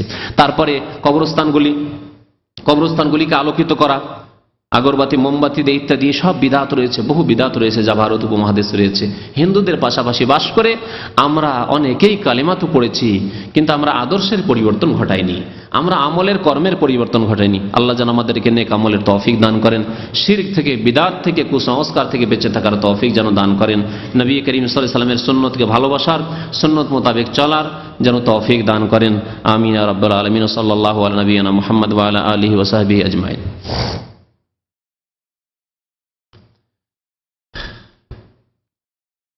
এক ভাই লিখেছেন, আমার সন্তান অসুস্থ, দোয়া করবেন আল্লাহ যেন শেফা দান করেন। আপনার সন্তানকে যেন আল্লাহ শেফা দান করেন, আল্লাহ যেন আমাদের সবাইকে শেফা দান করেন, আরোগ্যতা দান করেন। যেসব ভাইরা সুস্থ রয়েছেন তাহলে সুস্থতা বৃদ্ধি করেন, আল্লাহ তাদের স্বাস্থ্যে বরকত দান করেন। যারা অসুস্থ রয়েছেন আল্লাহ তাদেরকে সুস্থতা দান করেন। যারা ইন্তেকাল করেছেন তাদের গুনাহ খাতা আল্লাহ মাফ করে দেন মুমিন মুমিনাতদের। ইশরাক ও তাহাজ্জুদ এবং 5 ওয়াক্ত নামাজ কত রাকাত? 5 ওয়াক্ত নামাজ কত রাকাত তাও বলতে হবে, তা তো মুশকিল। হ্যাঁ, 5 ওয়াক্ত নামাজও বলতে হবে, এইরকম প্রশ্ন আসতে পারে, চিন্তা করতে পেরেছেন? নিশ্চয়ই জানা নেই তাহলে। 5 ওয়াক্ত নামাজ মানে হয়তো উদ্দেশ্য যে মানে সুন্নত টুন্নত এসব সহ। 5 ওয়াক্ত নামাজ বলতে ফরজ নামাজ। যখনই বলবেন 5 ওয়াক্ত নামাজ কত রাকাত, তখন ফরজ নামাজ এটা ধরে নিতে হবে, এটি হচ্ছে ইসলাম। 5 ওয়াক্ত ফরজ নামাজ হচ্ছে কত? 17 রাকাত। আর সুন্নতের রাতিবা হচ্ছে কত?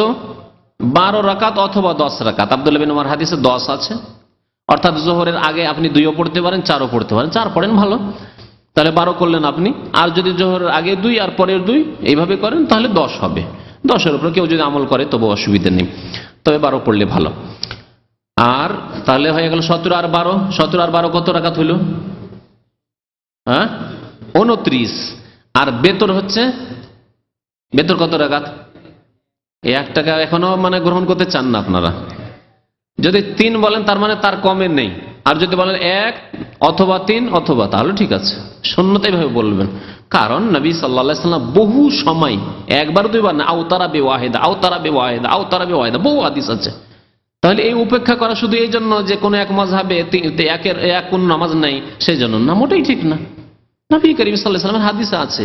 তাহলে সর্বনিম্নটা বলবো আর ওপরটা বলে দেবো যে সর্বনিম্ন বেতর হচ্ছে 1 রাকাত। আর বেতর মানে বেজোড়, সুতরাং 2 চলবেন না, 1 অথবা 3 অথবা 5 অথবা 7 অথবা 9, অথবা 11 অথবা 13, অসুবিধা নেই। তো 1 রাকাত যদি বেতর ধরি, যেটা দিয়ে আমার দায়িত্ব, আপনার দায়িত্ব শেষ হয়ে যাচ্ছে, যতটাতে দায়িত্ব শেষ ততটাই বলবো। তাহলে টোটাল নামাজ কতটা হইলো? 29 আর 1 30 হলো। 30 রাকাত নামাজ পড়লে আপনার দায়িত্ব খালাস হয়ে গেল। তাহাজ্জুদ যদি পড়েন তাহলে তাহাজ্জুদ আর কত রাকাত রয়েছে? জি, 1 রাকাত যদি বেতর 10 করেন, কারণ 11 রাকাত তাহাজ্জুদ পড়া উত্তম, বেতর সহ 11 পড়া উত্তম, সবচাইতে ভালো। যদিও 9ও পড়া যায়, 13ও পড়া যায়, 7ও পড়া যায় সর্বনিম্ন। তাহলে আর 10 রাকাত বাড়িয়ে দিলাম, তাহলে টোটাল কত রাকাত হলো? 40 রাকাত নামাজ।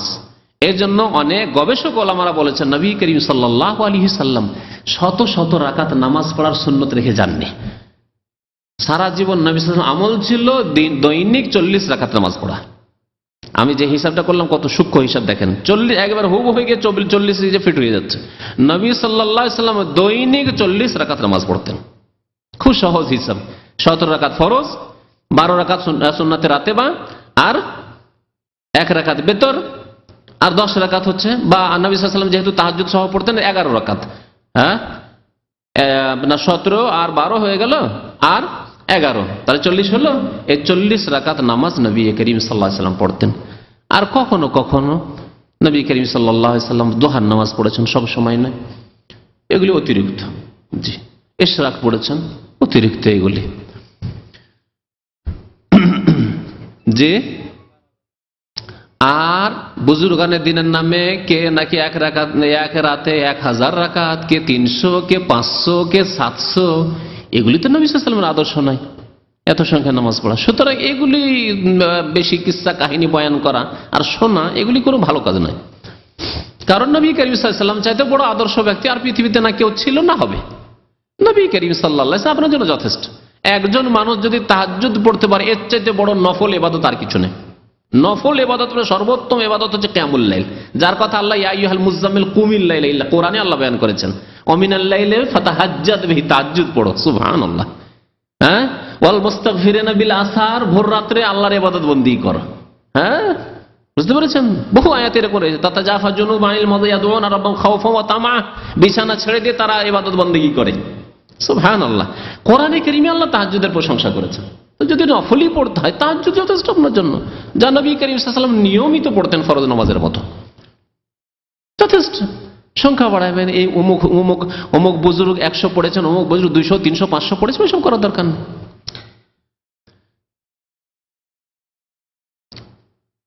ইশরাকের নামাজ যেমন জিজ্ঞেস করেছেন, ইশরাকের নামাজ মানে সূর্য ওঠার পরে পরে নামাজ, এটা হচ্ছে 2 রাকাত। তাহাজ্জুদের নামাজ বললাম, তাহাজ্জুদের নামাজ সর্বনিম্ন হচ্ছে বেতর সহ 7, আর সবচেয়ে বেশি সময় নবী সাল্লাল্লাহু আলাইহি ওয়াসাল্লাম যা পড়তেন তা হচ্ছে 11। 8 পড়ার পরে 3 পড়ে 11 পড়েন, অথবা 10 পড়ে 1 করে 11 করেন। আর কখনো কখনো 13 পড়েছেন, যা রয়েছে হাদিসে। 11-এর উপর আমল করে সবচেয়ে ভালো। হজ বা উমরা করতে গেলে ইশরাক ও তাহাজ্জুদের নামাজ পড়া যাবে কি না, পড়া যাবে আলাদা কথা, কিন্তু নফল নামাজ এমনি নফল পড়তে পারেন, একটা হচ্ছে নফল, আর একটা হচ্ছে সুন্নাতে রাতে বাগুলি। ফরজ নামাজের আগে এবং পরে যে সুন্নতগুলি রয়েছে, ফরজ নামাজের আগে আর পরে যে সুন্নতগুলি 12 রাকাত রয়েছে, সেই সুন্নত সম্পর্কে নবী করিম সাল্লাল্লাহু আলাইহি ওয়াসাল্লাম ফজর নামাজের 2 রাকাত সুন্নত ছাড়া আর কোনো সুন্নত পড়তেন না। মশলা ভালো করে বুঝে নেন। এই সুন্নতগুলি যেহেতু এর সাথে সম্পর্কিত, রিলেটেড ফরজ নামাজের সাথে, ফরজ নামাজের সাথে সম্পর্কিত সুন্নতগুলির ফজরের সুন্নত ছাড়া, ফজরের আগে 2 রাকাত সুন্নত, এই সুন্নত ছাড়া আর বেতর ছাড়া অন্য কোনো সুন্নত পড়তেন না। বাকি কতক নফল আছে যেগুলি এইরকম নয়, নফল আপনার কখনো কখনো পড়লেন হয়তো, এইরকম আপনি মনে করছেন যে মোবারক জায়গায় এসেছি, মসজিদে হারামে আছি, মসজিদ নববীতে আছি, সুতরাং নফল পড়বো, পড়তে পারেন, কোনো অসুবিধা নেই, পড়েন। ইশরাকের নামাজ পড়েন আপনি, জোহর নামাজ পড়ে, চাস্তের নামাজ পড়েন আপনি, কোনো অসুবিধা নেই। রাত্রে ভোর রাত্রে এখন আজান হয়নি, চলে এসছেন মসজিদে হারামে, হইলে তো তওয়াফ করবেন, তওয়াফ করে বেশি ভালো। তওয়াফ করতে পারছেন না হয়তো, নামাজ পড়েন আপনি, বা দোয়া করেন আপনি, কোরআন তেলাওয়াত করেন আপনি, সবই করতে পারেন। মসজিদ নববীতে, সেখানে তো আর তওয়াফ নেই, মসজিদ নববীতে ভোর রাতে রাত 3টার সময় দরজা খুলে দিয়েছে, চলে এসছেন, আলহামদুলিল্লাহ, তো আপনি নামাজ পড়েন, অসুবিধা নেই। তাহলে নফল নামাজ এভাবে পড়তে পারেন। তবে নবী সাল্লাল্লাহু আলাইহি ওয়াসাল্লাম সফরে কখনো তাহাজ্জুদ পড়তেন না, সফরে তাহাজ্জুদ পড়তেন না। জি, সাল্লাল্লাহু আলাইহি ওয়া সাল্লাম মুহাম্মদ ওয়া আলা আলিহি ওয়া সাহবিহি আজমাইন।